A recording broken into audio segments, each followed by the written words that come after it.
you stand up? Good morning. Good morning. So again, good morning class. Good morning.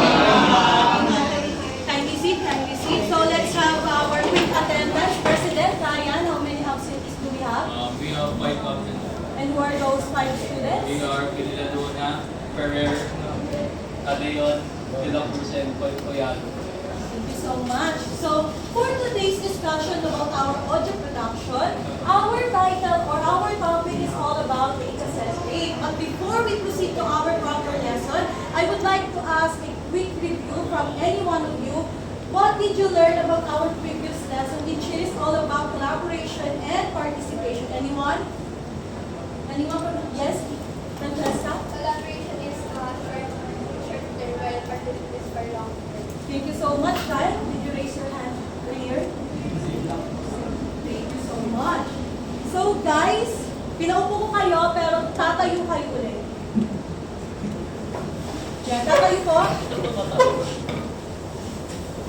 Because our activity for today is a movement activity which is titled Play, Rewind, Stop. Wherein you, students, need to follow a movement game which uses the commands play, rewind, stop. That corresponds to a specific movement. So, guys, yung sa second row and third row, kahit hindi alam mo na yung mga nandito, para makakita kayo ng so, bakit isa ka guys?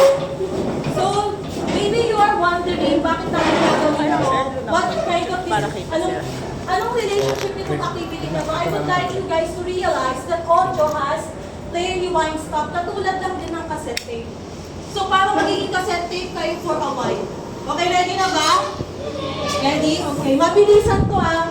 So, when I say play, you step forward. Practice tayo. Forward. And when I say rewind, backward. And when I say stop, stay still, or di kaya any pose. Sige nga, Steven. Yan, ganyan. Pero hindi kayo gagalaw. Kasi pag tumalong kayo, matatalong ako. Okay? Ready na? Yes, ma'am. Ready na ha? Okay. For our activity, play. Rewind. Play. Rewind. Stop. Stop. Stop. Play. Rewind. Stop. Gumalaw si Steven. Okay, Steven? Guys, una. Umupo si Steven. Okay, Steven. Thank you so much, guys, for participation. So, first una is the learning objective. Steven, I believe. Learning objectives. At the end of the lesson, the students must be able to identify the history, purpose, and key components of cassette tapes. Next, demonstrate how a cassette tape moves by rotating its wheels. Then last, express ideas of using cassette tapes today. Thank you so much, Steven. So, I have a question, guys. What is a cassette tape? Do you have any general knowledge? Or meron na kayong idea dito, experience, or nakakita na ba kayo physically bago to na cassette tape? Meron ba? Anyone? Wala? Let's go, Seth. Ayan po yung parang mga plastic na cartridges. Tapos meron po silang parang tape sa loob ng bulita. Tapos, I think pwede mo po siyang galawin manually gamit ang daliri mo. Okay, thank you so much. Anyone pa? Sino pa? Yung nagtaas kanina? No? Cassette tape mo siya. Baka dyan po tayo na dyan. Yan din po yung ginagamit sa music or video. Thank you so much. All of the answers are correct. So as you can see, a cassette tape is a rectangular shaped device which used back in 90s for recording video and audio. Ganito lang siya kaliit, guys. Okay? Nakakita na kayo dito or ngayon pa lang? Good. So, a quick background para magkaroon kayo ng idea kung bakit nagsimula ang cassette tape. Kasi kanina, di ba, nabanggit sa ating Discman na ang sinundan nito is yung cassette tape muna. So, the quick history of a cassette tape, it was developed first by the Dutch company, which is Philips Company. And the inventor's name is Lou Ottens. Okay? So, na-develop siya 1962 sa Belgium. Develop pa lang yun, guys. Hindi pa siya totally nirelease sa market. So, naghanap si Philips ng right timing for them to finally market this product. So in 1963, specifically August 20, sa Berlin radio show, Philips announced the first European market. Okay, understand? European market pa lang siya, hindi siya totally worldwide. So as the time goes by, months lang ang pagitan. August, September, October, November, nililis naman siya sa United States. Ganon kabilis yung widespread na popularity ni cassette tape that time. So maybe you are wondering, ma'am, bakit? Kasi that time, meron tayong vinyl record na ang laki-laki. Nakita nyo na ba yun? Diba ang laki nun? So people find it very inconvenient, dadalhin mo siya anytime, anywhere you want. So yung cassette tape, very compact, kaya kung dalhin ko anytime. Basta meron ako, device na Walkman. That Walkman serves as a recording player for this one. Understand? Clear? Yes, ma'am. So let's begin the purpose of a cassette tape. Did you notice na dito yung una niyang purpose? Ang mainly lang nakafocus si cassette tape is for dictation. Mainly ginagamit siya sa schools, sa discussions sa mga teacher, yun lang. Pero yung nalalaman yung before or ngayon na ginagamit siya sa music, personal recording, ano lang eh, parang naging continuous na lang, minaximize nila yung advantage and yung purpose nito. So first is portability. As you can see, the design is very compact, maliit. Pwede ko siyang dalhin dito sa pocket ko. Hindi kaya sa bag ko, meron akong dalawin. Ayan. Kung parang kahit saan, pwede ko siyang dalhin. Basta as long as I have Walkman, it will be discussed by a different teacher para mas maunawaan niyo yung detail ng kanyang Walkman. First is portability.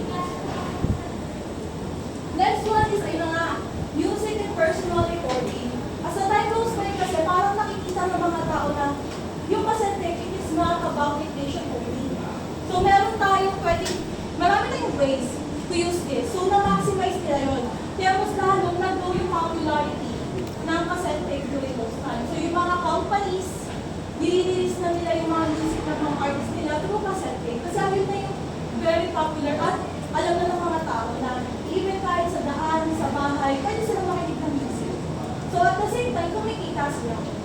Personal recording, as what I have said, and sinabi niyo mga kanina na pwede kang mag-store dito ng photo as well as video. As long as you have a perfect device for this one. Okay, clear? Archiving memories. Did you know, guys, that a cassette tape can last to 10 to 20 years depending on how you store it? May mga tao pa rin gumagamit ito. Sa life ko marami ako nakita bumibili pa rin nito. May mga sports doon na nagbebenta pa rin ng cassette tape. Either blank or may laman. Ito hawak ko ngayon, may record to. Ganitong isa, wala. Ayan. Malalaman natin ano ba yung pinagkaiba nitong dalawa later on. So far naiintindihan? Goods ba? Yes, ma'am. Good. So now let's proceed to a key components of a cassette tape. What makes a cassette tape a cassette tape? Bakit nga ba siya cassette tape? Diba? Anong laman nito? Sa isang, sinabi ni Joseph kanina na parang film. Meron pa siyang ibang components or parts. So I have here the inside diagram of a cassette tape. Yung loob nito kasi hindi ko siya pwedeng buksan. You can see, masira. Unahin natin ito, this is the outer shell na nagpo-protect sa lahat ng parts, okay? Outer shell pa. Right. Now, let's proceed to the pressure pad. Hindi nyo siya makikita dito, but Steven, pwede mo basta nakakaklase mo para mas makita nila. Ito pressure pad. Para siyang switch, kumbaga, sa ano natin knowledge. Kasi once na ilagay natin ito sa recorder, yes? Thank you. Once na ilagay natin ito sa recorder, para siyang switch na bababa na lang. So the function of the pressure pad is to maintain the tape while the recording is happening. Again, maintaining the tape while the recording is happening. Understand? Yes, ma'am. Next one is the magnetic shield. Dito sa hawak ko, kulay silver siya. I don't know lang kung sa isang silver siya. Pero ito lang yan, parang metal siya. Metal siya dito. So ano itong ginagawa ni magnetic shield? This one protects the whole recording from any magnetic disruptions. Kasi di ba sa bahay, pagka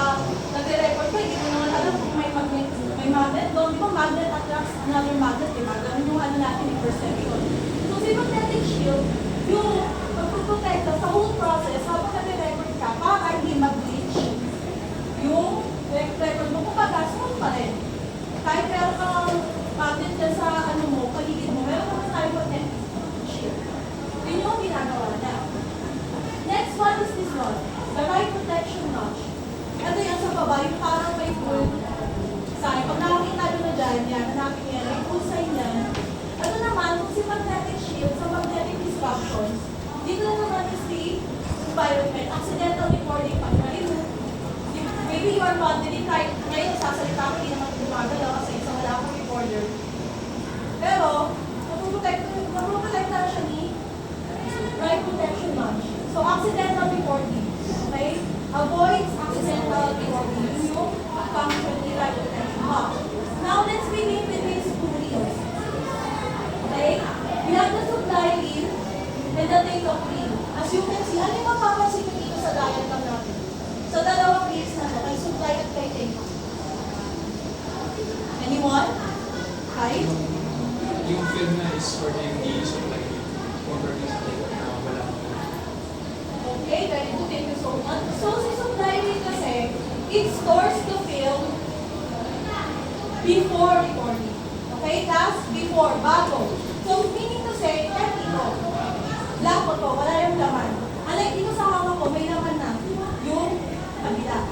Dun sa isa, pag nakita nyo, naka-supply reel lang siya. Okay? Again, the supply reel, it is function as the storage before recording. So, may take-up reel naman, by the word itself, take-up, take-up, gano'n. Kapag nag-record na tayo, mapupunta yung film, galing yung supply reel, dito kay take-up reel, which means meron ng laman, like this. Ilaman na siya. Yan lang naman yung difference ng dalawa. So, si take-up reel gathers the tape when recording. Okay, before and when. Okay, clear? Yes po, ma'am. Next one is the opening for pinch, roller, and capstan. Ito yan, yung bilog dyan. Kung nakita nyo, yan. Yung dalawa na yan, nag-work together naman siya para ma-ensure na yung daloy ng aming tape ay smooth lang. Kasi di ba napakalipis lang ito, pag ito pinray ko, may possibility na mag-bulbuhol. So yung function ni pinch, roller, and capstan na yun, para smooth pa rin, hindi siya matatanggal, hindi siya magkakabulbuhol. Okay? Next one is the magnetic tape. The most important components of all. Bakit? Kasi kung wala to, wala naman tape. Diba? Kasi magnetic tape is the one stores the audio. So maybe napapaisip kayo, ma'am, bakit? Tape lang naman to, tape lang naman to eh. It is because the magnetic tape has magnetic elements, which is the iron oxide and the chromium dioxide. Either of the two lang. So, sa dalawa na yun, pag meron ito, si magnetic tape, it creates a magnetic pattern. Yung magnetic pattern na yun is yung audio nyo. Kaya nai-score niya. Clear ba? Yes po, ma'am. Clear Very po. good, thank you. Understandable naman? Gets na? Yes, ma'am. Okay, let's proceed to.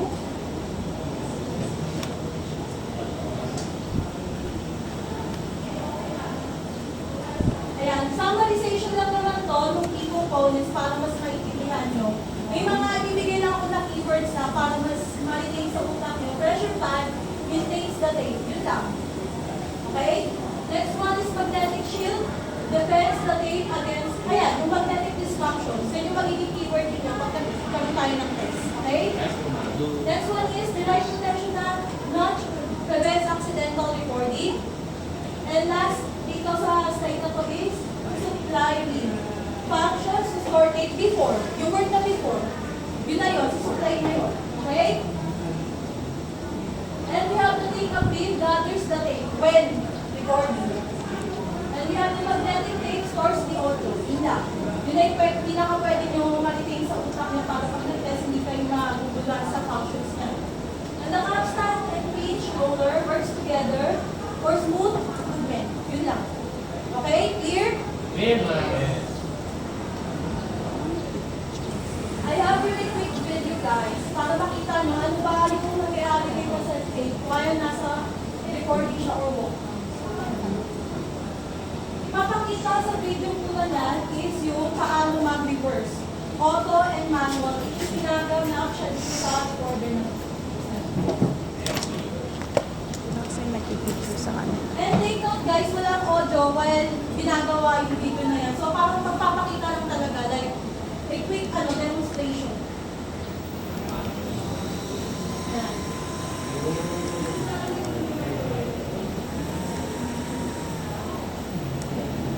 Nakikita nyo yung pressure pad device na sabi ko kanina para siyang switch. Once na pinipin ko dito sa taas, yung recorder yung start, si pressure pad naman ay magbababa and then now able to set. Dito pinapakita pa lang yung pag-reverse guide. So, guys, the manual and the auto. Nasa auto na tayo. Difference naman manual is, di ba may nakakalating link kanina. Pero yung kay auto wala na. Automatic siya talaga. So now, we can have a closer look naman ng video na to para mas makita nyo. Yan. See? Pressure pad. Ni-start lang, and then pagbaba, nag-roll yun na. Closer look. Nasa pagitan yung tape, no? Recording head, tsaka yung caps na nasa gitna. Ayan. Another look. Para mas makita.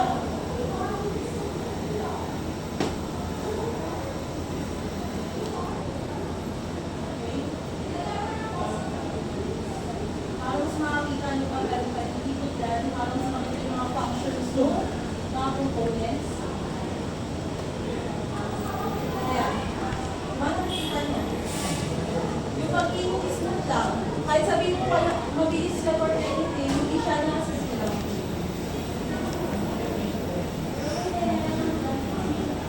Okay. Tuloy na natin yung video dyan. So, ito ginawa ko to, since akala ko kasi magkakaroon tayo ng online class, so this is just a alternative demonstration. So, ipapakita ko sa inyo yung manual rewinding. Kasi kanina diba sabi dun sa compact disc is mahirap to rewind lang cassette tape, kaya nag-evolve sila sa mga technologies na pwede. So, I have here a pen, pencil lang, tinry ko siya sa ball pen, pero ang hirap kasi guys. Ayan. Then ipapasok ko lang siya, wait. Ayan. So, papakita ko muna paano mag-play, paano makukuha, and paano mag-play dito. And then nakita nyo yung lapis ko, nakasigalila. Hindi ganito. Kasi ang hirap ko. Kung mahirap siya, nahihirapan ako. Kung kayo dito mamaya testing nyo rin naman siya. Ayan. Kung gusto kong mag-rewind ng ano ko, or like, bawasan yung film na gusto ko, or di kaya, nabuhol, alam ko pwede kong gawin ko. Hikot lang siya. Ayan. Ano ginagawa ko, pinupul ko muna siya para mas makita yung mag-rewind ko. Ayan. So, gusto ko na siyang i-rewind. Or di kaya ako ganito. Depende sa tape nyo. Ayan, umokay na siya. Ganun lang siya kasi yung rewinding. Pero people find it very difficult kasi that time. So maybe because of complicated, hindi kaya natatakot sila masira yung tape kasi makakalit ito. So, yung activity ko is hindi na ganito. Since gusto ko mas okay guys,